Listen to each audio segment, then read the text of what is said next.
கர்த்தரும் இரட்சகருமாகிய இயேசு கிறிஸ்து நாமத்தினால் உங்கள் எல்லோரையும் அடியேன் அன்போடு கூட வாழ்த்தி வரவேற்கிறேன். இப்பொழுதும் நீதிமொழிகள் 20வது அதிகாரம் 9வது வசனத்தினை நாம் எல்லோரும் இணைந்து வாசிப்போமாக.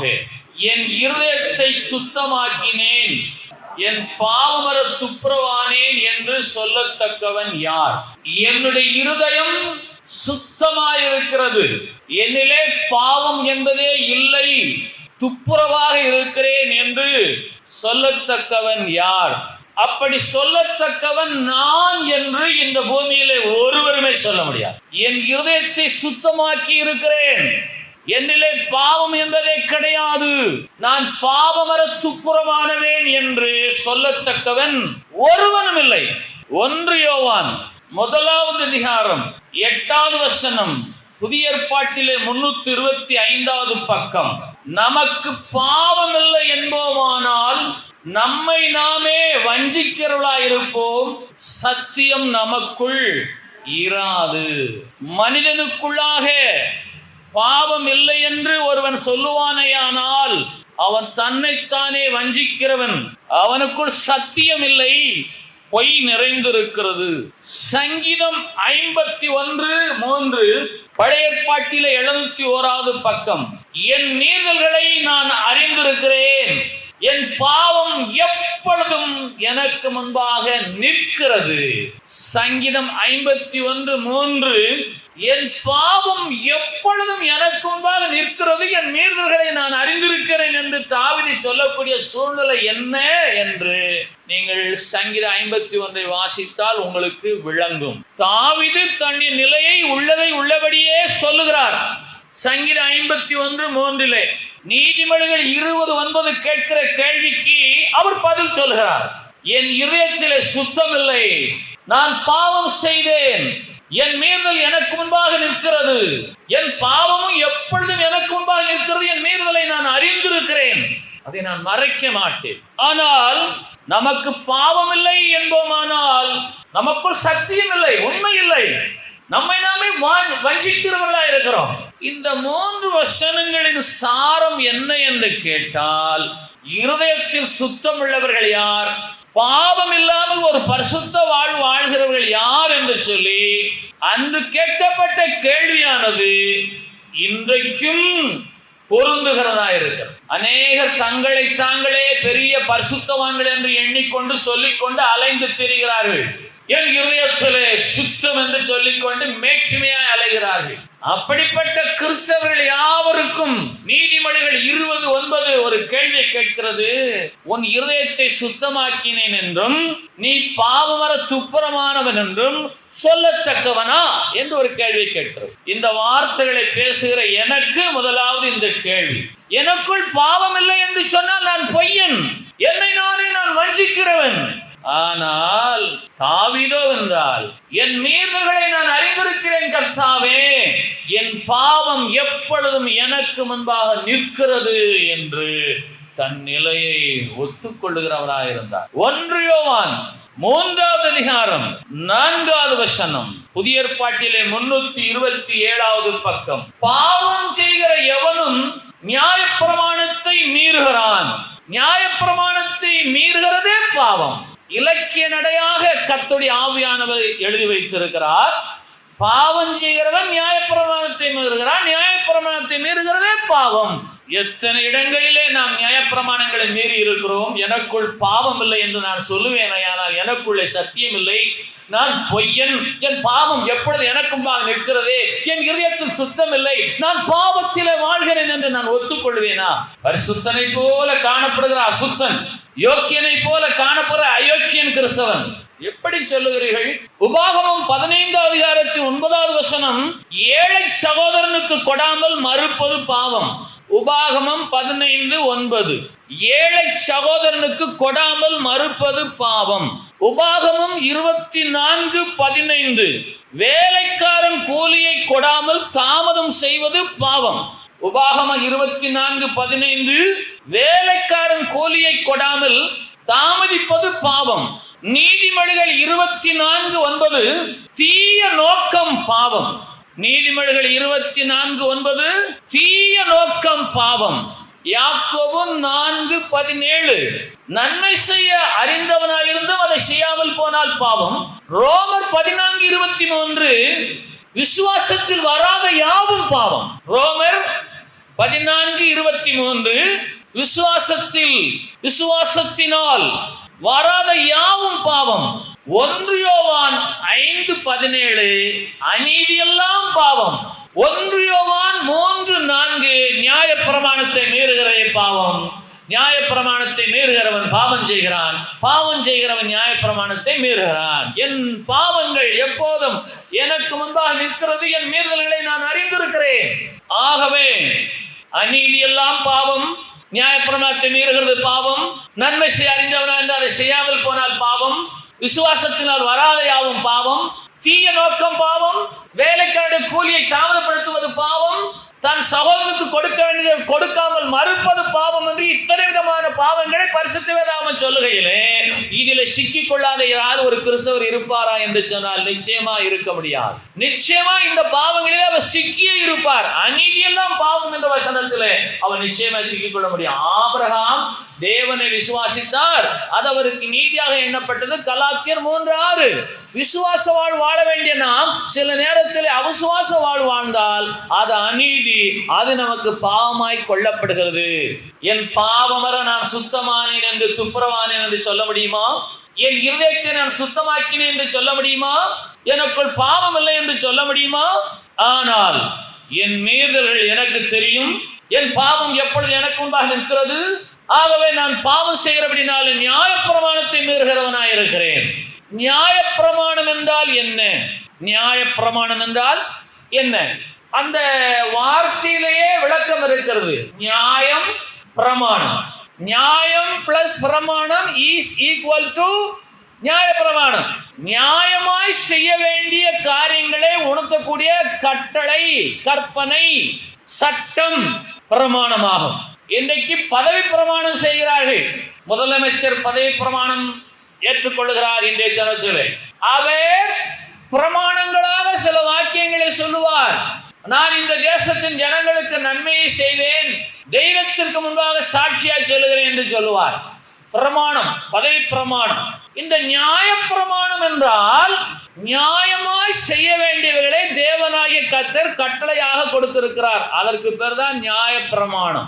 நியாயம் என்றால் என்ன என்று கேட்டால் உள்ளதை உள்ளபடியே செய்வது.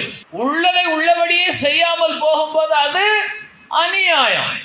நியாயம் அநியாயம். ஆகவே நியாய விலை கடைகள், நியாயாதிபதி, நியாய பிரமாணம். நியாயாதிபதியாகிய நீதிபதி உள்ளதை உள்ளபடியே நடப்பித்தால் அவர் நியாயாதிபதி. அப்ப நியாய பிரமாணம் என்ன சொல்லும் என்று சொன்னால் நியாயமானவர்களை சொல்லும். அது ஒரு பிரமாணமாக கொடுக்கப்பட்டிருக்கிறது. அதற்கு பிறகு நியாய பிரமாணம். அந்த நியாய பிரமாணம் யாத்ராகமம் 20ஆம் அதிகாரத்திலே 3 முதல் 17 வசனங்களிலே பரவலாக விதைக்கப்பட்டிருக்கிறது. யாத்ராகமம் 20ஆம் அதிகாரம் 3வது வசனம் தொடங்கி 17வது வசனம் வரையிலும் அந்த நியாய பிரமாணம் பரவலாக விதைக்கப்பட்டிருக்கிறது. அதே போல உபாகமம் 5வது அதிகாரத்திலும் 7 முதல் 21 வசனங்களிலே அந்த நியாய பிரமாணம் விதைக்கப்பட்டிருக்கிறது. யாத்ராகமம் 20வது அதிகாரம் 3 முதல் 17 வசனங்களிலும் உபாகமம் 5வது அதிகாரம் 7 முதல் 21 வசனங்களிலும் நியாய பிரமாணம் விதைக்கப்பட்டிருக்கிறது. அந்த நியாய பிரமாணத்தில் முதலாவது சொல்லப்படுகிற கட்டளை என்ன என்று கேட்டால், என்னை அன்றி உனக்கு வேறே தேவர்கள் உண்டாயிருக்க வேண்டாம். இது நியாயமானது தானே?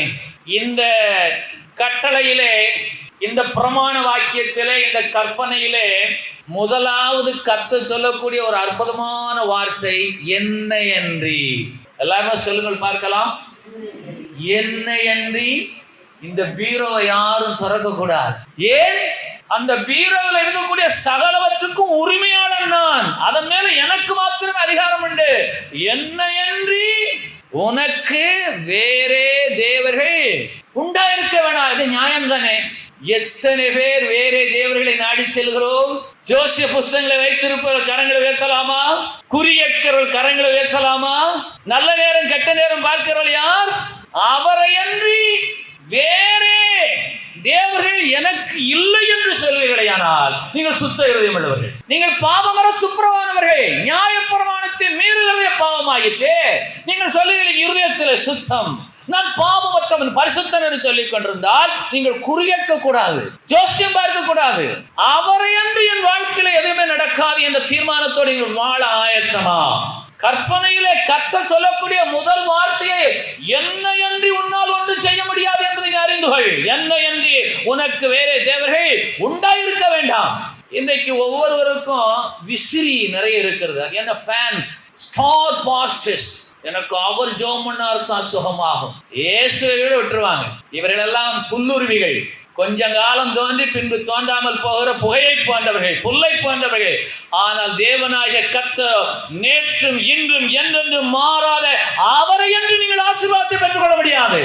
குறி கேட்காதிருங்கள், ஜோசியம் பார்க்காதிருங்கள், நல்ல நேரம் கெட்டதும் பார்க்காதிருங்கள். அவரிடத்தில் ஜெபித்தால் தான் எனக்கு வரும் என்று சொன்னால் அது போய். ஏன் இயேசு உங்களுக்கு அந்நியரா? நீங்கள் எப்போது அவருக்கு அந்நியராகி போனீர்கள்? உங்கள் ஜெபத்தை அவர் அங்கீகரிக்க மாட்டாரா? அவர் உங்களை புறம்பே தள்ளுகிறாரா? அவர் சொன்ன முதல் வார்த்தை என்னையன்றி உன்னை ஒருவர் ஆசீர்வதிக்க முடியாது, என்னையன்றி உனக்கு வாழ்வு கிடையாது, என்னையன்றி நீ பலனடைய மாட்டாய். இரண்டாவதாக யாதொரு விக்கிரகத்தையாகிலும் உண்டாக்க வேண்டாம். யாதொரு விக்கிரகத்தையாகிலும் உண்டாக்க வேண்டாம். மூன்றாவது கட்டளை பிரமாணம், நியாய பிரமாணம், கர்த்தருடைய நாமத்தை வீணிலே வழங்காதிருப்பாயாக. நான்காவது ஓய்வு நாளை பரிசுத்தமாய் ஆசரிக்க நினைப்பாயாக. ஐந்தாவது உன் தகப்பனையும் தாயையும் கனம் பண்ணுவாயாக. ஆறாவது கொலை செய்யாதிருப்பாயாக. ஏழாவது விபச்சாரம் செய்யாதிருப்பாயாக. எட்டாவது களவு செய்யாதிருப்பாயாக. ஒன்பதாவது பிறனுக்கு விரோதமாக பொய்ச்சாட்சி சொல்லாதிருப்பாயாக. பத்தாவது பிறனுக்குள்ள யாதொன்றையும் இச்சியாதிருப்பாயாக. என்னையன்றி இச்சியாதிருப்பாயாக. கட்டளையின் முதல் வாக்கியம் என்னையன்றி, முடிவன்றி இச்சியாதிருப்பாயாக. இந்த 10 கட்டளைகளை, இந்த நியாய பிரமாணத்தை இரண்டாக பிரிக்கலாம். முதல் 3 கற்பனைகள் கர்த்தருக்குரியவைகள், மீதமுள்ள 7 கற்பனைகள், கட்டளைகள், பிரமாணம் மனிதனுக்குரியவைகள். ஆகவே மனிதன் செய்ய வேண்டிய நியாயமான வாழ்வு முறைகளை கர்த்தர் மோசேயிடத்திலே பிரமாணமாய் கொடுத்தார். மோசேக்கு முன்னதாக இப்படிப்பட்ட சட்டங்கள் இல்லை, இப்படிப்பட்ட பிரமாணங்கள் இல்லை. மோசே வந்ததற்கு பின்பாக தேவனாய் கர்த்தர் மோசேயுடைய கரத்திலே இந்த கற்பனைகளை, கட்டளைகளை, பிரமாணத்தை கொடுத்தார். 2 கற்பனைகளை அவர் விரலினால் எழுதி கொடுத்தார். அதை மோசே உடைத்து போட்டபடினாலே மீண்டுமாக தேவனாய் கர்த்தர் மோசே செய்த கற்பனையிலே அவர் எழுத சொன்னார். இந்த கற்பனையினாலே, இந்த கட்டளைகளினாலே மனிதனுக்கு பாவம் என்கிற உணர்வு மாத்திரமே உண்டானது அல்லாமல் அவர்களுக்கு பாவத்திலிருந்து விடுதலை உண்டாகவில்லை என்பது வேதத்தின் ரகசியம். இந்த 10 கற்பனைகள் நமக்கு மாத்திரமல்ல, உலகத்தில் உள்ள சகல ஜனங்களுக்கும் பொருந்தும். இதன் அடிப்படையிலே தான் நீதிமன்றங்கள் செயல்பட்டுக் கொண்டிருக்கிறது. அதற்குரிய சரித்திரம் மிகப்பெரியது. சட்டங்கள் இயற்றப்பட்டது எப்போது? அது சகல நாடுகளுக்கும் பரவப்பட்டது எப்போது? அவர்கள் மனிதனுக்கு எவ்வளவு நன்மை கொண்டு வருவது என்பதையெல்லாம் அறிந்து கொள்ள இங்கு காலம் காணாது. இந்த 10 கட்டளைகளையும் நீங்கள் ஒன்றொன்றாக வாசித்து பார்ப்பீர்களானால் இதில் ஒரே ஒரு கட்டளையை நீங்கள் எளிதாக செய்ய முடியும். மிக எளிமையாக அந்த கற்பனையை, அந்த கட்டளையை பின்பற்ற முடியும். மற்ற 9 கற்பனைகளையும் கட்டளைகளையும் நாம் மீறுவதற்கு அநேக வாய்ப்பு இருக்கிறது. ஆனால் ஒரே ஒரு கற்பனை, ஒரே ஒரு கட்டளை, ஒரே ஒரு பிரமாணம், நியாய பிரமாணம், அது என்ன என்று கேட்டால் 4வதாக சொல்லப்படுகிற ஓய்வு நாளை பரிசுத்தமாய் ஆசரிக்க நினைப்பாயாக. நினைக்க வாயிலும் செய்கிறீங்களா? நீங்கள் களவு செய்கிறவர்கள், பொய் சாட்சி சொல்லுகிறவர்கள், உங்களை சொல்லவில்லை, மனிதனுடைய சுபாவம். விபச்சாரம் செய்யாதிருப்பாயாக. ஆவிக்கு விபச்சாரம் நிறைய நடந்து கொண்டுதான் இருக்கிறது. பொய்யே சொல்லாத நபர் யாராயிலும் உண்டா? களவு செய்யாத நபர் உண்டா? சர்வசாதாரணமாக களவு செய்ய முடியும். உங்கள் வீட்டில் இருக்கக்கூடிய உணவு பாத்திரத்திலே இருக்கக்கூடிய உணவு மிகவும் ருசியா இருக்கு என்று சொல்லி நீங்கள் பிறருடைய பங்கை எடுத்து உண்டால் அது களவு. உங்க வீட்டில் இருக்கக்கூடிய 6 நபர்களுக்கு தேவையான உணவை சமைத்து ஒரு பாத்திரத்தில் வைத்திருக்கிறார்கள். உங்கள் அளவின்படியா எடுத்து நீங்கள் புசித்தால் மீதமுள்ள 5 நபர்கள் திருப்தியாக புசிப்பார்கள், அவரவர் பங்குக்கேற்ப. ஆனால் அந்த உணவு அதிகமாய் ருசிக்கிறது என்று சொல்லி நீங்கள் விரும்பி நீங்கள் உண்ண வேண்டிய அளவுக்கு மேலாக 2 பங்கு அதிகமாய் உண்டால் அது களவு தானே. களவு செய்யாதிருப்பாயாக என்று வேதம் சொல்லுகிறது. உங்கள் இருதயமே சொல்லுகிறது, உன்னுடைய உடன் பிறந்தவர்களுக்கு உன் குடும்பத்தாருக்கு இல்லாமல் எல்லாவற்றையும் நீயே உண்கிறாயே, இது நியாயமா? நியாய பிரமாணத்தை மீறுகிறாயே, இது அநியாயம் அல்லவா என்று சொல்லி உங்கள் ஆவியை உங்களை பார்த்து பேசுகிறதா இல்லையா? பொய் சொல்லாதிருங்கள். ஆகவே என் இருதயத்தை சுத்தமாக்கினேன், என் பாவம் நான் துப்புரவானேன் என்று நீங்கள் யாரும் சொல்ல முடியுமா? எனக்குள் பாவம் இல்லை என்று சொன்னால் என்னை நானே வஞ்சிக்கிறேன், என்னிலே சத்தியம் இல்லை. ஆனால் தாவீது சொல்லுகிறார், என் மீறுதல்களை நான் அறிந்திருக்கிறேன். சொல்லலாமா? எங்கெங்கெல்லாம் மீறி இருக்கிறீங்க? நல்லா கவனிங்க. நியாயப்பிரமாணத்தை மீறுகிறதே பாவம். பாவஞ்சிகள் நியாயப்பிரமாணத்தை மீறுகிறான். 1 யோவான் 3:4. நீங்கள் எத்தனை விஷயம் நியாயப்பிரமாணத்தை மீறி இருக்கிறீர்கள்? நியாயப்பிரமாணத்தில் சொல்லப்பட்டிருக்கிற 10 பிரமாணங்கள், 10 கட்டளைகள், 10 கற்பனைகள், சட்டங்கள். ஆகவே 4வது சொல்லப்படுகிற ஓய்வு நாளை பரிசுத்தமாய் ஆசரிக்க நினைப்பாயாக. நினைக்கவாயிலும் செய்கிறீர்களா? நினைப்பு உண்டா? நீங்கள் மற்ற பாவங்களை எல்லாம் செய்வதை நாங்கள் பார்க்க மாட்டோம். மனிதர்களாகிய ஒருவருக்கு பார்க்கவே முடியாது. ஆனால் இந்த ஓய்வு நாளை பரிசுத்தமாய் எவ்வளவாய் ஆசரிக்கிறீர்கள் என்பதை அங்குள்ள ஆசாரியன் காண்பான். இந்த ஓய்வு நாளை பரிசுத்தமாய் ஆசரிப்பதிலே அநேக நியாயப்பிரமாணத்தை மீறுகிறவர்களாய் இருக்கிறபடியினாலே எல்லோரும் பாவிகள். திருமணம், புனித நீராட்டு, புதுமனை புகுவிழா, நெடுந்தூர பிரயாணம், அரசு தேர்வு எழுதுதல் மறுக்க முடியுமா? அரசு தேர்வு எழுதாமல் இருக்க முடியுமா? பின்னர் எப்படி என் இருதயம் சுத்தமானது? நான் பாவமற்றவன், என் மீறுதல் என்னோடு பேசுகிறதே. ஆகவே 9 விதமான நியாயப்பிரமாணத்தை நீங்கள் மீறி இருப்பது யாருக்கும் தெரியாது. ஒரே ஒரு பிரமாணத்தை கைக்கொள்வது மிகவும் எளிது. 6 நாளும் நீ வேலை செய்யலாம். 7வது நாள் கர்த்தருக்குரிய நாள் அல்லவா? கர்த்தருக்குரிய காரியங்களை கொடுக்காமல் அதை மீறுவது களவு அல்லவா? கர்த்தருக்கு கொடுக்க வேண்டியவற்றை நீங்கள் கொடுக்காமல் இருப்பது களவுதானே. மறுக்க முடியுமா? கர்த்தரை நோக்கி ஜெபிக்க வேண்டிய நேரத்தை ஜெபிக்காமல் விட்டுவிட்டால் அது களவல்லவா? வேதத்தை வாசிக்க வேண்டிய நீங்கள் வாசிக்கவில்லை என்று சொன்னால் கர்த்தருக்குரியவை களவாடுகிறீர்கள் அல்லவா? கர்த்தருக்கு என்று கொடுக்க வேண்டிய காணிக்கைகளை நீங்கள் கொடுக்கவில்லை என்று சொன்னால் அது களவல்லவா? ஆனால் நியாயப்பிரமாணத்தில் தேவனாய் கர்த்தர் சொல்கிறார், களவு செய்யாதிருப்பாயாக. சொன்ன கடவுளிடத்திலேயே களவு செய்கிறோம். நியாயப்பிரமாணத்தை மீறி பாவியாகி போனேன். ஆகவே யோவான் 1:17 புதிய ஏற்பாட்டிலே 124வது பக்கம், யோவான் 1:17. எப்படி எனில் நியாயப்பிரமாணம் மோசேயின் மூலமாய் கொடுக்கப்பட்டது, கிருபையும் சத்தியமும் இயேசு கிறிஸ்துவின் மூலமாய் உண்டானது. நியாயப்பிரமாணம் மோசேயின் மூலமாய் கொடுக்கப்பட்டது, கிருபையும் சத்தியமும் இயேசுவின் மூலமாய் உண்டானது. கொடுக்கப்பட்டது வேறு, உண்டானது வேறு. இப்படி இருக்க ரோமர் 3:20 வசனம், பக்கம் 210. இப்படி இருக்க பாவத்தை அறிகிற அறிவு நியாயப்பிரமாணத்தால் வருகிறபடியால் எந்த மனுஷனும் நியாயப்பிரமாணத்தின் கிரியைகளினாலே தேவனுக்கு முன்பாக நீதிமானாக்கப்படுகிறதில்லை. அவன் தேவனுக்கு முன்பாக நீதிமானே அல்ல, நியாயப்பிரமாணத்தை மீறக்கூடியவனாய் அவன் இருக்கிறான். நியாயப்பிரமாணத்தின் மூலமாய் நான் செய்வதெல்லாம் பாவம் என்கிற அறிவுதான் இவனுக்கு உண்டாகிறது. போக்குவரத்து விதிகளிலே இடப்பக்கமாகவே செல்ல வேண்டும் என்று ஒரு விதி கொடுக்கப்பட்டிருக்கு, ஒரு சட்டம், ஒரு கட்டளை, ஒரு பிரமாணம் கொடுக்கப்பட்டிருக்கிறது. இடப்பக்கமாக செல்ல வேண்டியவர் வலப்பக்கமாகவே சென்று கொண்டிருந்தால் அது பாவம், அது தவறு, அது விதி மீறல், அது சட்டத்தை மீறுதல் என்பது எப்போது உண்டாகிறது சொன்னால் அந்த சட்டம் இயற்றப்பட்டதற்கு பின்பாகத்தான் அது பாவம் என்பதே மனிதனுக்கு தெரிகிறது, தவறு என்பது புரிகிறது. அதுபோல மோசேயிடத்தில் கொடுத்த நியாயப்பிரமாணத்தின் மூலமாய் ஓஹோ இவைகளெல்லாம் பாவமா, இவ்வளவு காலங்களாக நாங்கள் இதை அறியாமல் இருந்தோம், இப்போது நாங்கள் அறிகிறோம் என்ற அறிவு மாத்திரம் உண்டானது. ஆனால் இயேசுவின் மூலமாய் கிருபையும் சத்தியமும் உண்டானபடியினாலே நாம் பாவம் செய்கிறதா இருந்தாலும் இயேசுடைய கிருபையினாலே நாம் இந்த நாள் வரையிலும் ஜீவனோடு இருக்கிறோம். நம்மிடத்தில் மீறுதல் உண்டு, நியாயப்பிரமாணத்தை மீறிக்கொண்டுதான் இருக்கிறோம். ஓய்வு நாளை பரிசுத்தமாய் ஆசரிக்காதவர்கள், களவு செய்கிறவர்கள், பொய் சொல்லுகிறவர்கள், வேற தேவர்களை நாடுகிறவர்கள் இருக்கத்தான் செய்கிறோம். ஆனாலும் இயேசு கிறிஸ்துவின் மூலமாய் உண்டான கிருபையும் சத்தியமோ நம்மை ஆசீர்வதித்துக் கொண்டு வருகிறபடியினாலே இந்த வருஷத்து 9வது மாதத்தின் 8வது நாளிலே நாம் ஜீவன் தப்பி இருக்கிறோம். அநீதி எல்லாம் பாவமாயிற்றே, தீய நோக்கம் பாவமாயிற்றே. இயேசுவிடத்தில் எந்த நோக்கத்திற்காக நீங்கள் வருகிறீர்கள்? நீங்கள் எந்த நோக்கத்தோடு தேவாலயம் கொடுக்கிறீர்கள்? நம்முடைய நோக்கம் தீயதா இருந்தால் அது பாவம் அல்லவா? அப்ப நியாயப்பிரமாணத்தை மீறுகிறோம் அல்லவா? நம்முடைய நோக்கமே பாவம் அல்லவா? ஆகவே தீய நோக்கம் பாவம், நியாயப்பிரமாணத்தை மீறுவது பாவம். பாவம் செய்கிற எவன் நியாயப்பிரமாணத்தை மீறுகிறான். மோசே நியாயப்பிரமாணத்திலே அவனுக்கு உண்டான அறிவு பாவம் என்பதை உணரக்கூடிய அறிமாற்றம் உண்டானது. அந்த பாவத்திலிருந்து அவன் விடுதலை பெறக்கூடிய வல்லமை மோசே நியாயப்பிரமாணத்தில் இல்லை.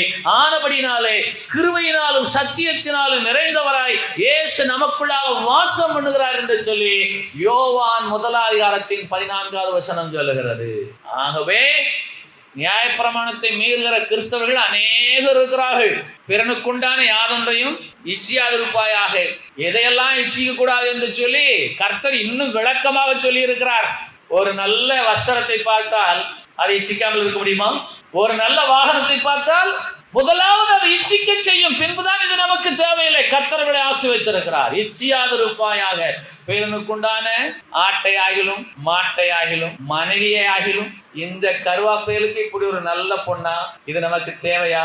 பிறனுக்குண்டான யாதொன்றையும் இச்சியாதிருப்பாயாக, பாவத்தை மீறுகிறோம் அல்லவா என்று சொன்னால், இன்றைக்கு நீங்களும் நானும் இயேசுவுக்கு முன்பாக நின்று என் மீறுதல்களை நான் அறிந்திருக்கிறேன் இயேசுவே, என் பாவம் எப்போது எனக்கு முன்பாக நிற்கிறது இயேசுவே, நான் நியாயப்பிரமாணத்தை மீறிவிட்டேன் இயேசுவே, என்னை மன்னியும் இயேசுவே என்று கேட்டால், கிருபையினாலும் சத்தியத்தினால் நிறைந்தவராக இருக்கிற இயேசு கிருபையாய் நம்மை மன்னித்து ஆசீர்வதிக்க கிருபையுள்ளவராய் இருக்கிறபடினாலே வேதம் சொல்லுகிறது. 1 யோவான் 1:17 நியாயப்பிரமாணம் மோசேயின் மூலமாய் கொடுக்கப்பட்டது, கிருபையும் சத்தியமும் கிறிஸ்து மூலமாய் உண்டானது. விபச்சாரத்திலே பிடிபட்ட ஒரு ஸ்திரீ அந்த ஸ்திரியை கொண்டு வந்து இயேசு முன்பாக நிறுத்தி இவளை கல்லெறிந்து கொல்ல வேண்டும் என்று மோசே நியாயப்பிரமாணம் கூறுகிறது.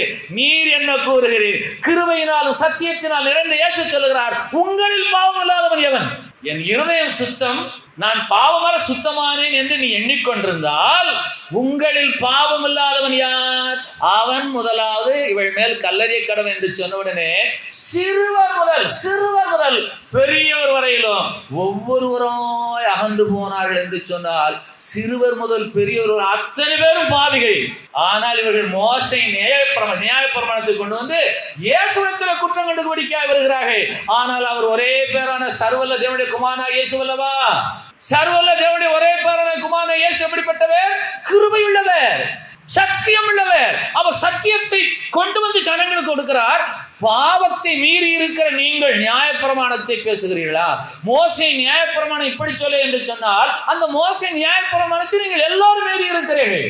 களவு செய்தவர்கள், பொய் சாட்சி சொன்னவர்கள், உங்களில் விபச்சாரம் உண்டு. விபச்சாரம் செய்த சிறியை கொண்டு வந்து இருக்கிறாயே, விபச்சார காரணம் எங்கே? இயேசு அதையும் கேட்கவில்லை. இயேசு சொல்லுகிறார், உங்களில் பாவம் இல்லாதவன் என்று சொன்னார். இன்றைக்கு நான் பரிசுத்தனை போல காணப்படுவேன், என் பாவம் இயேசுவுக்கு முன்பாக நிற்கிறது. நீங்கள் பரிசுத்தவான்களைப் போல பரிசுத்தவான்களைப் போல காணப்படுவீர்கள், ஆனால் உங்களுடைய பாவம் இயேசுவுக்கு முன்பாக நிற்கிறது. ஆனாலும் கிருபையினாலும் சத்தியத்தினால் நிறைந்தவராய் இயேசு தம் ரத்தத்தினால் நம்முடைய பாவங்களை கழுவி பரிசுத்தவானை போல நடமாட செய்து கொண்டிருக்கிறார். இதை தெரியாத அநேக பிரசங்கிமார்கள் ஜனங்களை பாவிகள் என்று சொல்லிக் கொண்டிருக்கிறார். இயேசு சொல்லுவார், உன்னிலே பாவம் உண்டு என்று நான் அறிவேன், உன்னைத்தான் முதலாவது கல்லெறிந்து கொள்ள வேண்டும். ஆனாலும் எப்படி? சரியா? இதனுடைய சாரம் என்ன என்று கேட்டால், அவருடைய கிருபையினாலே நான் ஜீவன் தப்பி இருக்கிறேன், அவருடைய கிருபையை என்னை நடத்து என்று சொல்லி நாம் நம்மை தாழ்த்த வேண்டுமே அல்லாமல் நீங்கள் நெஞ்சு நிமிர்த்தி நான் பரிசுத்தவான் என்று சொல்வதில் அர்த்தமே இல்லை. கர்த்தராகிய இயேசுவுடைய கிருபையினாலே தான் நீங்களும் நானும் இந்த வருஷத்தின் 9வது மாதத்தின் 8வது நாள் வரையிலும் ஜீவன் தப்பி இருக்கும் என்ற அறிவு உண்டாக வேண்டும். எல்லாரும் நடித்துக் கொண்டிருக்கிறார்கள், எல்லோரும் நடிகர்கள். ஆகவேதான் இலக்கியத்தில் ஒரு சொல்லி இருக்கிறார், நாடகமே உலகம், உலகம் ஒரு நாடக மேடை, அதிலே நாம் எல்லோரும் நடிகர்கள், நடித்துக் கொண்டிருக்கிறவர்கள். தமிழ் தத்துவ ஞானி சொல்லி இருக்கிறார், உலகம் ஒரு நாடக மேடை, அதில் நாம் எல்லோரும் நடிகர்கள், ஒவ்வொருவரும் ஒவ்வொரு வேஷத்தை போட்டு அலைந்து கொண்டிருக்கிறோம் என்று சொல்லி. ஆனால் வேத வசனத்துக்கு முன்பாக நாம் என்ன சொல்ல வேண்டும்? என் மீறுதல்களை நான் அறிந்திருக்கிறேன் இயேசுவே, பாவத்தை அறிகிற அறிவு எனக்கு வந்திருக்கிறது, நான் செய்கிறதெல்லாம் பாவம், என் மீறுதல்களை நான் அறிந்திருக்கிறேன், என் பாவம் எப்போது எனக்கு முன்பாக நிற்கிறது, என்னை மன்னியும் இயேசுவே என்று கேட்பீர்களே என்று சொன்னால், அவர் மன்னிக்கிறதற்கு தயைப்படுத்திருக்கிறார். ரொம்ப தயவுள்ள தெய்வம் இயேசு.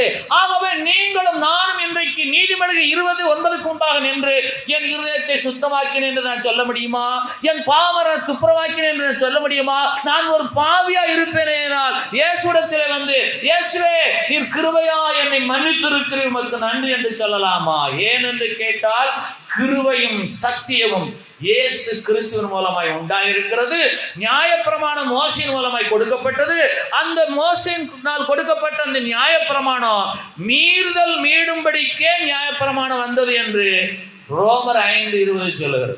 ரோமர் 5:20 பக்கம் 213 புதிய ஏற்பாட்டிலே, மேலும் மீறுதல் பெருகும்படிக்கு நியாயப்பிரமாணம் வந்தது, அப்படி இருந்தும் பாவம் பெருகின இடத்தில் கிருபை அதிகமாய் பெருகிற்று.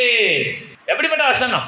மீறுதல் பெருகும்படிக்கு நியாயப்பிரமாணம் மோசையினால் கொடுக்கப்பட்டது, மோசையிடத்தில் கொடுக்கப்பட்டது வந்தது, அப்படி இருந்தும் பாவம் பெருகின இடத்தில் கிருபை அதிகமாய் பெருகிற்று. ரோமர் 5:20. இந்த கிருபை எப்படி வந்தது? இயேசு கிறிஸ்து மூலமாய் உண்டானது. யோவான் 1:17. ஆகவே ரோமர் 6:14 புதிய ஏற்பாட்டில் 213 பக்கம், நீங்கள் நியாயப்பிரமாணத்திற்கு கீழ்ப்பட்டிராமல் கிருபைக்கு கீழ்ப்பட்டிருக்கிறபடியால் பாவம் உங்களை மேற்கொள்ள மாட்டாது, நீங்கள் கிருபையாய் உங்கள் நாட்களை நடத்தி கொண்டிருக்கிறீர்கள். நியாயப்பிரமாணத்துக்கு கீழ்ப்படவில்லை நாம். காரணம் என்ன? கிருபையும் சத்தியமும் இயேசு கிறிஸ்து மூலமாய் உண்டானது. அந்த கிருபைக்கு நாம் கீழ்ப்பட்டிருக்கிறபடியால் பாவம் நம்மளை மேற்கொள்ளவில்லை, கிருபை நம்மை தாங்குகிறதா இருக்கிறது. அறிந்து கொள்ளுங்கள். ஆகவே கொடுக்கப்பட்டிருக்கிற நியாயப்பிரமாணத்திலே 10 கட்டளைகளிலே, 10 கற்பனைகளிலே, 10 சட்டங்களிலே, 10 நியமங்களிலே ஒரு நியமத்தை நீங்கள் கடைபிடிக்க வேணும். ஓய்வு நாளை பரிசுத்தமாய் ஆசரிக்க நினைக்க வேண்டும். மோசையிடத்துல ஓய்வு நாளுக்கு வேலைக்கு சென்ற நிலை என்ன? யாருக்கு தெரியும்? அவன் கல்லெறிந்து கொல்லப்பட வேணும். ஓய்வு நாளை பரிசுத்தமா ஆசரிக்க நினைப்பாயாக என்று தேவனாய் கர்த்தர் மோசையிடத்திலே கொடுத்த நியாயப்பிரமாணத்தின் 4வது கட்டளையிலே அதை மீறினால் அக்காலத்திலே ஒருவன் கல்லெறிந்து கொல்லப்பட வேணும். அது மோசை நியாயப்பிரமாணம். ஆனால் இன்றைக்கு நீங்கள் அந்த நியாயப்பிரமாணத்துக்கு கீழ்ப்பற்றாமல் கிருபைக்கு கீழ்ப்பட்டிருக்கிறபடினாலே நீங்கள் கல்லெறிந்து கொல்லப்படாமல் ஜீவனோடு அமர்ந்திருக்கிறீர்கள். நான் ரட்சிக்கப்பட்ட நாளிலே ஒரு ஞாயிற்றுக்கிழமை கூட சபை கூடுதலை விட்டுவிட்டதே இல்லை. அதுவும் ஒரு காரணம், ஆசீர்வாதமான வாழ்வுக்கு. யாரெல்லாம் கர்த்தராகிய இயேசுவுடைய நாளை களவாடுகிறார்களோ, அதை ஆசரியாமல் அதை குறித்து கேட்கும் போது பொய் சொல்லுகிறார்களோ, ஏன் நீங்கள் ஞாயிற்றுக்கிழமை சபைக்கு வரவில்லை என்று கேட்டால் நீங்கள் உள்ளதையா சொல்லுவீர்கள்? ஒரு பொய்யைத்தான் சொல்லுவீர்கள். பொய் சொல்லாதிருப்பாயாக என்பது பிரமாணமாயிற்றே, நியாய பிரமாணமாயிற்றே. ஆகவே இந்த 10 கற்பனைகளிலே நீங்கள் மிகவும் எளிமையாக கடைபிடிக்கக்கூடிய ஒரே ஒரு கட்டளை, 4வது கட்டளை, ஓய்வு நாளை பரிசுத்தமாய் ஆசரியுங்கள், ஆசரிக்க நினைப்பாயாக. ஆகவே கர்த்தராகிய இயேசுவுடைய பிள்ளைகளாகிய நாம் யாவரும் இன்றைக்கு ஜீவனோடு இருக்க காரணம் கிருபையும் சத்தியமும் இயேசு கிறிஸ்து மூலமாய் உண்டானது. நாம் நியாயப்பிரமாணத்துக்கு கீழ்ப்பற்றாமல் கிருபைக்கு கீழ்ப்பட்டிருக்கிறபடினாலே நாம் ஜீவன் தப்பி இருக்கிறோம். பாவம் நம்மளை மேற்கொள்ளவில்லை. ஞாயிற்றுக்கிழமை அவருடைய உயிர்த்தெழுந்த ஞாயிற்றுக்கிழமை காலை வேளையை நீங்கள் தவற விடுவீர்களேயானால் அது ஆசீர்வாத தடையாகி போ.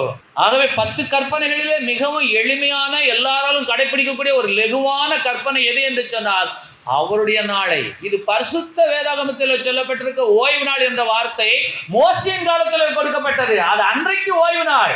இன்றைக்கு நமக்கு இயேசு கிறிஸ்து உயிர்த்தெழுந்தபடினாலே இயேசு உயிர்த்தெழுந்த முதல் நாள் தான் நமக்கு ஆசீர்வாதமான நாள். ஆகவே இன்றைக்கும் அநேகரை தவறாக சொல்லிக் கொண்டிருக்கிறார்கள். அப்படி அல்ல.